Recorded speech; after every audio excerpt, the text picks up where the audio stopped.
देखिए एक्सरसाइज 10.4 का second question आपसे क्या कह रहा है, if two equal chords of a circle intersect within the circle. ठीक है, एक सर्कल है जिसकी दो इक्वल कॉर्ड है जो अंदर ही क्या कर रही है, एक दूसरे को इंटरसेक्ट। तो बेटा कुछ फिगर उस दिन भी मैंने एग्जांपल में ही बताया था, कुछ फिगर इसका कैसे बन रहा होगा, ऐसे कर इस तरीके दो कॉर्ड है, मान लेते हैं ये ए बी और ये सी बी, ये आपको मान लेते हैं पी पॉइंट पे एक दूसरे को इंटरसेक्ट कर रहे हैं। आपसे कह रहा है prove that the segments of one chord are equal to corresponding segments of the other chord. Language को समझना ही थोड़ा सा डिफिकल्ट पार्ट है। आपसे कह रहा है प्रूव करिए कि एक कॉर्ड का जो सेगमेंट है ना, सेगमेंट्स हैं अलग अलग, वो दूसरी कॉर्ड के करेस्पॉन्डिंग सेगमेंट्स के इक्वल है। अब आप बोलेंगे ये सेगमेंट क्या चल रहा है, समझ नहीं आ रहा है। एक कॉर्ड के दो सेगमेंट हो गए यहाँ पे, कैसे, एपी पीबी, इस कॉर्ड के सीपी और पीडी, सही है बेटा। तो वो कह रहा है कि एक कॉर्ड का करेस्पॉन्डिंग सेगमेंट दूसरे कॉर्ड के करेस्पॉन्डिंग सेगमेंट के बराबर है, मतलब एक समान दिखने वाली जैसा। एक बात बताओ, एपी और सीपी दोनों छोटे हैं, आपको प्रूव करना है एपी सीपी के इक्वल है। अब समझ में आ गया तेजस। और यहां से प्रूव करना है बीपी पीडी के इक्वल है। अब समझ में आ गया क्या इक्वल हमसे प्रूव करवा रहा है ये। ओके, सबसे पहले क्या लिखेंगे, गिवन में आपको ये देखा है टू इक्वल कॉर्ड्स, मुझे सबसे बड़ी चीज यही दिखाई दे रही है इस बार, ए बी सी डी के इक्वल है। आपको मैंने प्रूफ में बता ही दिया क्या प्रूफ करना है, AP is equal to CP और BP इक्वल टू PD। चलिए कंस्ट्रक्शन बिल्कुल होगा, कंस्ट्रक्शन के बिना काम ही नहीं चलेगा जब तक रेडियस वगैरह कुछ सेंटर से जुड़ेगी नहीं या कोई भी बात। हाँ भैया, इसका ये क्या है, सेंटर। एक तो मैं यहाँ पर ये वाली लाइन बनाना चाहूंगा OP, क्योंकि हमेशा ध्यान रखो कि सर्कल में थोड़ा बहुत सेंटर वेंटर ये कंस्ट्रक्शन होगा और ट्राइंगल बनेगा, जब भी कॉन्ग्रुएंसी लग सकती है, जब भी सारी और भी प्रॉपर्टीज लगती हैं। और बेटा एक मैं परपेंडिकुलर डालना जरूर चाहूंगा इस पे, ठीक है, M और N। और आप सबको पता है कि परपेंडिकुलर हमेशा जो सेंटर से कॉर्ड पे डाली जाती है वो उसे बाइसेक्ट करती है। यहां तक सबको क्लियर। तो हम लोग कंस्ट्रक्शन में लिखेंगे draw OM perpendicular to AB, ON perpendicular to CD और ज्वाइन क्या किया हमने, PO और G, एक ही बात है, ठीक है। प्रूफ श्रेष्ठ, देखो बेटा टारगेट सेट करते हैं, आपको प्रूव करना है श्रेष्ठ यहाँ पे कि BP जो है ना वो इस PD के इक्वल होगा। अब कहीं ना कहीं दोनों ट्राइंगल्स में क्या लग सकती है, कॉन्ग्रुएंसी लग सकती है। पहले देखते हैं भाई लगेगी या नहीं लगेगी। आप जानते हैं जब ये दोनों मैंने अभी अभी परपेंडिकुलर डाली है तो एक तो ये 90-90 हो गया, OP दोनों में कॉमन, और OM जो है वो ON के इक्वल होगी। बोले ये कैसे, हमने एक थ्योरम की थी, यस, कि कॉर्ड्स जब इक्वल होती हैं तो they are equidistant from the centre. आपको मैंने एक थ्योरम कराई थी, equal chords are equidistant from the centre, लिखा था। जो बराबर कॉर्ड्स होती हैं, इक्वल कॉर्ड्स, वो इक्विडिस्टेंट होती हैं सेंटर से, यानी कि OM ON की। तो यहां से राइट एंगल, हाइपोटेन्यूज और साइड से ये दोनों ट्रायंगल कॉन्ग्रुएंट हो जाएंगे। और अगर ये दोनों ट्रायंगल्स कॉन्ग्रुएंट है तो PM जो है वो PN के पहले यहां तक कर ले, पहले यहां तक कर ले, in triangle PMO and triangle PNO। बेटा इसमें आप लिखेंगे एक तो OP is equal to OP common, एक आप इसमें लिखेंगे angle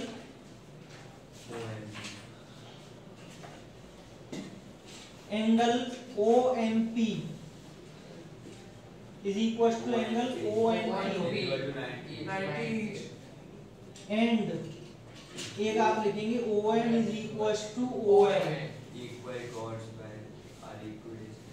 Equal chords are equidistant from the और ये थ्योरम हमने प्रूव भी करी थी, याद होगा। अगर ऐसा है तो अर्पित triangle PMO is congruent to triangle PMO by RHS congruency rule। अगर ऐसा होगा तो PM is equals to PN by corresponding parts of congruent triangle। This is equation number 1। सबको यहाँ तक समझ में आ रहा है? बहुत बढ़िया। अब लिखना बंद कर दीजिए, थोड़ा आप समझ लीजिए, फिर से समझ लीजिए, मैं रब नहीं करूंगा अगेन। अब देखो बेटा, हमें इसने बोल रखा है कि कॉर्ड्स इक्वल है, यानी कि AB इज इक्वल टू, कहां से आया? मैं यहाँ पर दोनों में हाफ का मल्टीप्लाई कर दूं, चलेगा? Yes sir. हाफ का, और इसके लिए कोई रीजन नहीं देना। This is called synthetic method. Synthetic मतलब हम अपनी तरफ से कुछ चीजें उनमें जो है मैनेज करते हैं, अरेंज करते हैं। हाँ ठीक है बेटा। अब हाफ ऑफ AB जो होगा बच्चों, क्या वो BM हो सकता है? यस और सर। AM भी हो सकता है, लेकिन फिलहाल के लिए मैं BM लूंगा, क्योंकि मुझे PM में जब मैं BM ऐड कर दूंगा तब ये PB बनेगा। आप कहोगे PM, वो ये रहा, ठीक है? इसीलिए मैं क्या लूंगा यहाँ से आपको BM। और बेटा यहाँ से CD का हाफ में क्या लूंगा? ND या DN, एक ही बात है, कुछ भी कर सकते हैं, ND DN। लेकिन अब एक बच्चे ने पूछा कि सर रीजन क्या देंगे आप? इसका AB का हाफ BM है, इसका रीजन भी तो दीजिए। बिल्कुल सिंपल है, perpendicular from the centre to the chord bisects the chord. सही है बेटा? कॉर्ड पर डाले जाने वाली जो परपेंडिकुलर होती है वो क्या करती है? उसे इसलिए AM BM के बराबर है। ये रीजन चला गया, और इसको मैं क्या लिख लूंगा? Equation number second. और मुझे इन दोनों इक्वेशंस को क्या कर देना चाहिए? फर्स्ट एंड सेकंड को ऐड कर दूंगा। तो ध्यान से देख ले, बस लिखाऊंगा बाद में, जगह नहीं है। PM प्लस BM बन गई PB, और यहाँ से PN और ND बन गई PD। बेटा ये वाला पार्ट इक्वल हो गया, प्रूफ हो गया, सॉरी आ गया। पहले आप यहाँ तक नोट करो, अब जगह नहीं है, फिर लिखाता हूँ मैं, आप आराम से लिख लो। देखिए इसके आगे हमने दोनों इक्वेशंस को ऐड किया, तो फर्स्ट इक्वेशन मैंने यहाँ से रब कर दी है। हमारी आई क्या थी? PM बेटा PM प्लस LHS था ना, PM इसमें ऐड होगा, प्लस BM, और इधर से क्या थी? PN।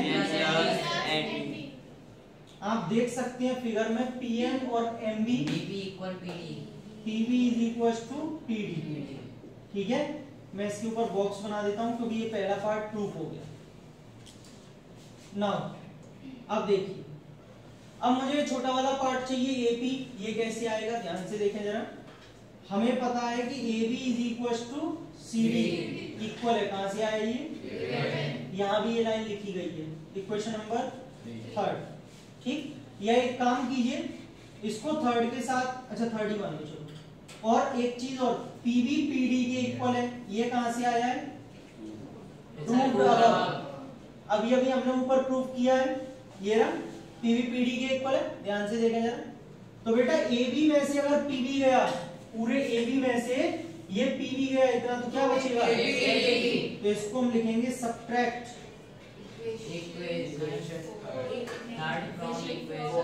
Fourth from equation 3। Fourth को माइनस कर दो थर्ड में। AB में से अगर PB गया तो क्या बचा? AP, और यहाँ से CD में से पूरी PD गई तो क्या बची? और देखिए यही हमको प्रूफ करके लाना था, ये सही है, एज ट्रू। क्वेश्चन नंबर 2 पूरा हो गया, नोट करिए, ये ऐसे करके खत्म। कह रहा है क्वेश्चन नंबर 3 में क्या बोल रहा है? If two equal chords of a circle intersect within the circle. एक सर्कल में दो कॉर्ड्स हैं, दोनों इक्वल हैं, और वो दोनों अंदर ही एक दूसरे से क्या कर रही हैं? इंटरसेक्ट कर रही हैं। प्रूफ दैट वाला पार्ट अभी देखते हैं। ऐसे करके बेटा सर्कल है, वही फिर से मान लीजिए ये कॉर्ड है, ये दूसरी कॉर्ड है, AB और दोनों इक्वल कॉर्ड्स हैं, दोनों एक दूसरे को इंटरसेक्ट कर रही हैं पी पॉइंट पर। प्रूव करना है line joining the point of intersection to the centre makes equal angles with the chord. बेटा आपको प्रूव करना है एक ऐसी लाइन जो कि इस पॉइंट ऑफ इंटरसेक्शन से सेंटर को ज्वाइन कर रही है। देख रहे हैं सेंटर, आई थिंक थोड़ा बीच से नहीं आया है, मैं बीच में बना देता हूं इसको थोड़ा सा, ठीक है। सुनिए, प्रूव करिए वो लाइन सेगमेंट जो पॉइंट ऑफ इंटरसेक्शन को ज्वाइन कर रही है सेंटर तक makes equal angle with the chord. ये लाइन कॉर्ड्स के साथ में कैसा एंगल बना रही है? मतलब ये वाला एंगल आपको इसके इक्वल प्रूव करना है। सेकंड थोड़ा ठीक था, ये थर्ड वाला क्वेश्चन बहुत सिंपल है। एग्जांपल नंबर 2 का कन्वर्स है। अब गिवन क्या दे रखा है? दोनों इक्वल कॉर्ड है, ABCD के इक्वल है। क्या प्रूव करना है आपको? एंगल, ध्यान से देख लीजिए, BPO is equal to angle DPO। बिल्कुल सही कहा इन्होंने, BPO ये वाला एंगल DPO के इक्वल होगा। कंस्ट्रक्शन, बेटा कंस्ट्रक्शन में हमने परपेंडिकुलर डाल दिए M और N। Draw OM and ON perpendicular to AB, not PD, ON की बात कर रहा हूं। दिशिदा टारगेट सेट करते हैं और हो गया, समझिए 90-90 परपेंडिकुलर डालिए, OP कॉमन। अगर ये इक्वल कॉर्ड्स हैं तो OM ON के इक्वल होगा। Equal chords are equidistant from the centre. RHS right angle hypotenuse side से दोनों ट्रायंगल्स कॉन्ग्रुएंट। अगर ये कॉन्ग्रुएंट है तो ये वाले एंगल इक्वल होंगे बाय CPC। अभी क्वेश्चन नंबर जो 2 किया है ना, उसका आधा स्टार्टिंग का पार्ट जो है ना, वो क्वेश्चन नंबर 3 का सॉल्यूशन है। Yes sir. चलिए लिखिए, in triangle PNO and triangle PMO OP is equal to OP।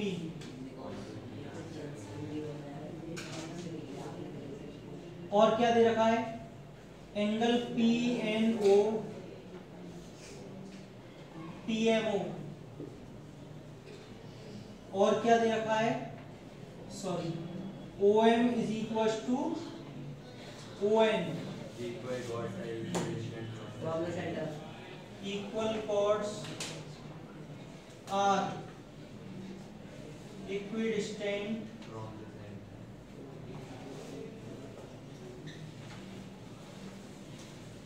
अगर ऐसा है तो triangle PNO is congruent to triangle PMO। और अगर ऐसा है तो angle NPO is equal to angle CPC। सही है। लेकिन अब कुछ बच्चे कहेंगे सर NPO नहीं लाना, हमें तो BPO लाना है। बेटा एक ही बात, NPO बोलो या BPO बोलो, लेकिन आप चाहो तो लिख सकते हो angle BPO is equal to angle DPO, क्योंकि ये दोनों बराबर एंगल है। आप इधर से DPO बोलो या MPO बोलो, एक ही बात तो एक ही है ना। Hence prove. क्वेश्चन नंबर 3 हो गया, 4 और 3 हो गया।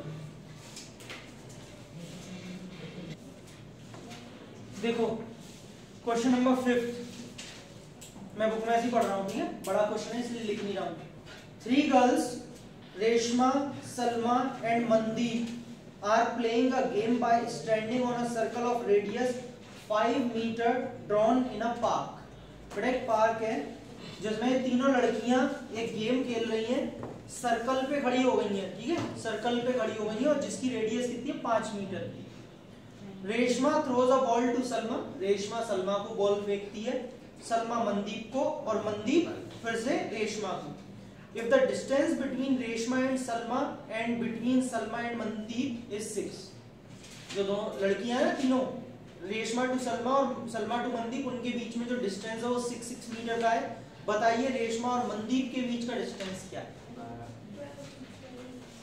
इधर समझिए, ये एक सर्कल है, फिगर समझिए, रेशमा, ये सलमा और ये मनदीप, ये तीन लड़कियां हैं बेटा, तीनों सर्कल पे खड़ी हुई हैं। गेम कैसा खेल रही है? रेशमा पहले सलमा को बॉल फेंकेगी, ये बॉल आ गई इसके पास, ठीक है, और सलमा मनदीप के पास, और मनदीप, ये गेम चल रहा है, ठीक है, तू मुझे दे मैं तुझे दे। अब आपसे पूछ रहा है कि ये डिस्टेंस 6 है, ये डिस्टेंस 6 है, और बेटा रेडियस 5 है। शांति से इधर देखो, रेशमा सलमा की डिस्टेंस 6, सलमा और मनदीप की 6, तो रेशमा और मनदीप के बीच की डिस्टेंस कितनी होगी ये पूछा जा रहा है, जबकि आपको रेडियस कितनी दी है? 5। पहले बताइए, फिगर बना लेंगे आप, समझ में आ गया फिगर आपको? बच्चों हमेशा से ये बेटा एक बात बताओ, रेशमा और मनदीप के बीच की डिस्टेंस जो RM है, RM, क्या वो आपको कॉर्ड नहीं दिख रही है? और कॉर्ड पर हमेशा सेंटर से परपेंडिकुलर, यानी ये पक्की बात है कि मैं यहाँ पे परपेंडिकुलर डाल रहा हूँ, ठीक है, ये चीज भी क्लियर हो गई। मैं आपको इसे बड़े ही शॉर्ट मेथड से कराऊंगा, बहुत ही कम का टीचर करा पाते हैं। बेटा एक बात बताओ, ये OS क्या है? OS ये भी 5 ही होगी ना, ये भी 5 ही होगी। आपको RM निकालनी है। अच्छा एक काम और करते हैं, इसका नेमिंग और करना पड़ेगा बेटा। नेमिंग करता हूं मैं, यहाँ पे कुछ नेम डाल देते हैं, P डाल देते हैं, P श्रेष्ठ। ये OP जो है जब परपेंडिकुलर है कॉर्ड पर, तो इसको बाइसेक्ट कर रही होगी, इसका मतलब RP PM के इक्वल है। अगर मुझे पूरी यहाँ से RM निकालनी है तो मैं RP निकाल के अगर उसमें 2 का मल्टीप्लाई कर दूं तो काम हो जाएगा, RM आ जाएगी, हमारा टारगेट आ गया RP। अब इधर ध्यान से देखो, ये RSO एक ट्राइंगल बन रहा है ना, इसका बेस आपको दे रखा है 5, और ये RP किसका काम कर रही है? हाइट का। And area of triangle is half base into height, यानी कि बेस मुझे 5 दिया है, हाफ है, और ये हाइट मुझे निकालनी है। लेकिन अब एक सवाल यहाँ से ये आता है कि सर आपको RSO ट्राइंगल का एरिया कहाँ गिवन है जो आप इसे लगा रहे हो? यस सर, हेरोन्स फॉर्मूला से मैं अर्थ RSO ट्राइंगल का क्या निकाल लूंगा? एरिया निकाल के half base into height equal रख दूंगा। टारगेट समझ में आ गया? वहां से हाइट RP निकल आएगी और उसका डबल कर दूंगा तो RM आ जाएगी। अब आप अपना क्वेश्चन पुट अप कीजिए सर। बट अब जो सर्कल है सर वो 10 चैप्टर और सर हेरोन्स फॉर्मूला से आगे आता है, तो सर कोई दिक्कत तो नहीं होगी? मतलब एग्जाम में करेंगे तो कोई प्रॉब्लम नहीं है बेटा। 9th क्लास की कॉन्ग्रुएंसी 10th में लगाते हो ना? 10th में कॉन्ग्रुएंसी है नहीं? लगाते हो। मैथ्स का ऐसा कोई रूल नहीं है कि भैया ये यहाँ का चैप्टर है तो वहां नहीं लगा सकते हो। मैथ्स में कॉन्सेप्ट होता है, बिल्कुल लगा सकते हैं, ठीक है। जगह जगह 10th के चैप्टर्स में ट्रिग्नोमेट्री लगेगी, तो क्या ये थोड़ी बोलूंगा सर्कल में ट्रिग्नोमेट्री क्यों लगा रहे हो? बेटा मैथ्स है, ऐसा क्वेश्चन पुट अप आगे से मत करना, ठीक है। देखें चलिए, तो सबसे पहले हम ट्राइंगल RSO का क्या निकाल लेंगे? एरिया। निशान सदमे में क्यों तुम? RSO ट्राइंगल, ऐसा लगा मारकूट के मैंने बिठा दिया हो। चलो बेटा A5 मान लेते हैं, कोई भी साइड मान सकते हैं, सबको पता है A5 B5 और C6। सबसे पहले S निकालते हैं, semi perimeter A + B + C upon 5 5 10 और 6 8। बेटा area of triangle RSO not 1 upon under root of S। बहुत बढ़िया। S की जगह हमारा 8 आ जाएगा, 8 - 6। ये भी बढ़िया था। 8 को 8 ही लिखिए, 8 - 5 3। अब सुनना आराम से, चिल्लाना नहीं। एक तो 3 बाहर आ गया, 8 × 2 16 और 16 का रूट 4। बेटा 12 आ रहा है, 12 मीटर स्क्वायर। एरिया है ना तो मीटर स्क्वायर आएगा। बच्चों ये एरिया आ रहा है, इधर ध्यान से देखें। एरिया ऑफ ट्राइंगल RSO चल रहा है ना, मैं इसी की जगह पुट कर रहा हूँ हाफ बेस इनटू हाइट। बच्चों बेस क्या है? OS। हाइट का नाम क्या है? RP, जो 12 के इक्वल आया। पहले लिखिए मत, समझ लीजिए, समझ लोगे तो लिख तो घर पे भी लोगे। OS5 PR बोलो या RP एक ही बात है, ठीक है बच्चों। PR यहाँ से 12 into 2 24/5 कितना 4.8 मीटर, गलत तो नहीं, डिवाइड करके देख लो 4 पॉइंट। बेटा अगर PR आ चुका है, now PM is equal to twice of, ये पूरा PM जो है वो PR का ट्वाइस होगा। क्या लिखेंगे? Perpendicular from the centre to the chord bisects the chord. ये इसका रीजन है कि आपने ट्वाइस क्यों लिया, तो PM 2 into 4.8 9 क्या मीटर। बेटा this is the simplest method, बहुत शॉर्टकट में कराया है, ऐसे होगा ये, ठीक है जी। करिए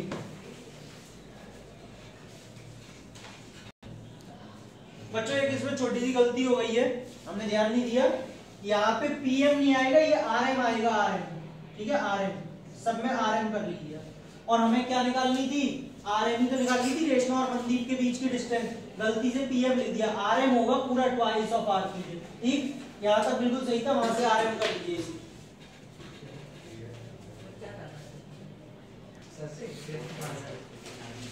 देखिए क्वेश्चन नंबर 6 आपसे क्या कह रहा है, सुनिए इधर।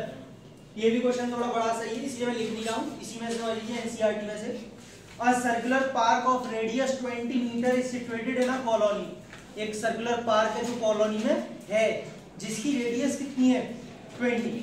3 boys Ankur, Syed and David are sitting at equal distances on its boundary. 3 लड़के हैं इक्वल डिस्टेंस पर बैठे हुए हैं बाउंड्री पर।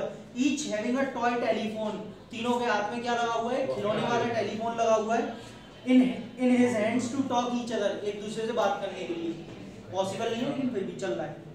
Find the length of the string of each phone, हर एक फोन की स्ट्रिंग यानी कि जो धागा है, लेंथ, वायर है, कुछ भी बोल लो, उसकी लंबाई कितनी होगी आपको बताना है। आपस में नहीं बैठ सकते है बेटा, आपस में नहीं बैठ सकते थे आसपास नहीं, फोन पे बात कर रहे हैं। सुनिए ये सर्कल, नाम क्या लिया उसने? अंकुर, डेविड और सैयद।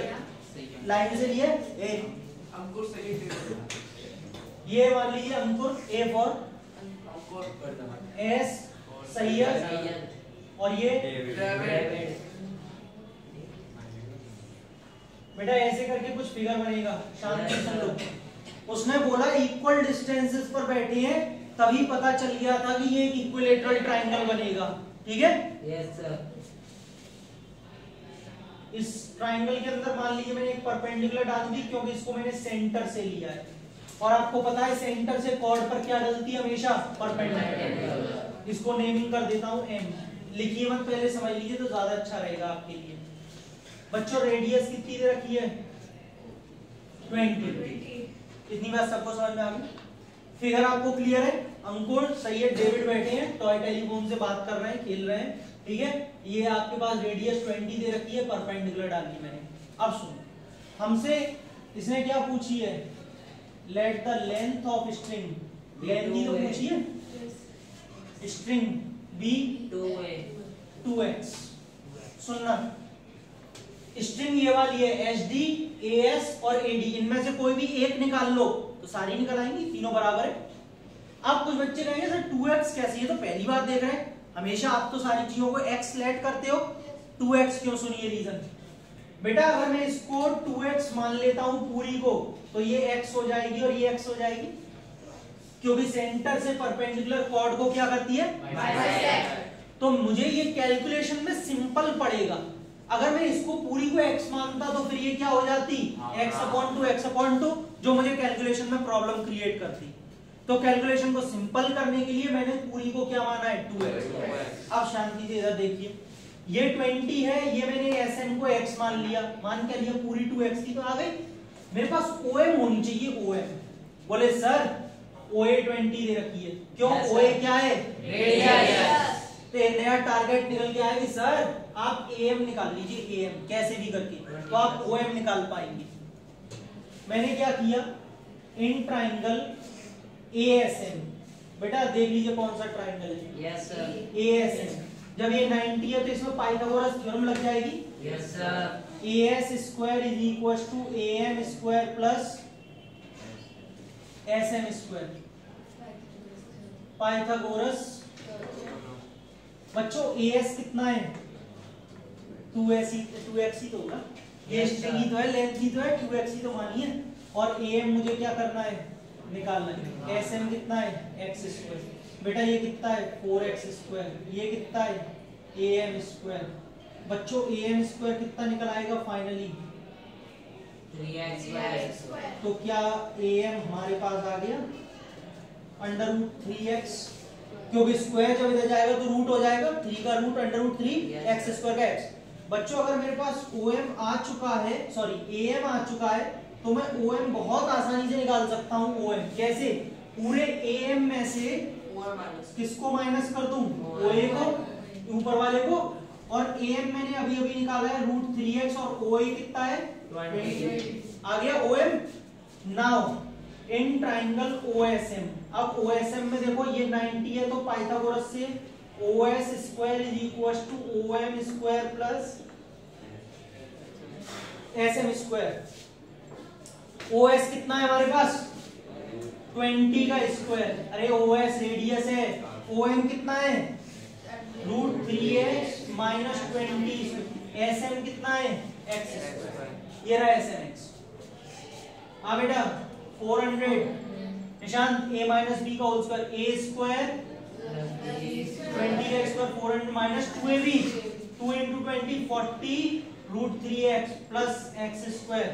निशांत 400 से 400 कैंसिल, 3x स्क्वायर और x स्क्वायर स्क्वायर। बेटा जब ये इधर आएगा तो पॉजिटिव का हो जाएगा 40 रूट 3x, एक x से x कट गया, 4 से ये 10, तो हमारे पास x कितना आ गया 10 रूट 3। लेकिन बच्चों ध्यान से, जल्दबाजी नहीं, ये आंसर नहीं है, क्योंकि लेंथ ऑफ स्ट्रिंग क्या मानी है, बच्चे फ्लो में निकल जाते हैं, x आ गया आंसर आ गया ना, लेंथ 2x है, इसके हिसाब से इसमें 2 का मल्टीप्लाई हो गया, finally 20 root 3 metre, 20 root 3 metre is the length of string. समझ में आ गया, ये शॉर्टेस्ट मेथड है, इससे बढ़िया मेथड ठीक नोट की। तो पूरी एक्सरसाइज 10.4 हमारी खत्म हो गई।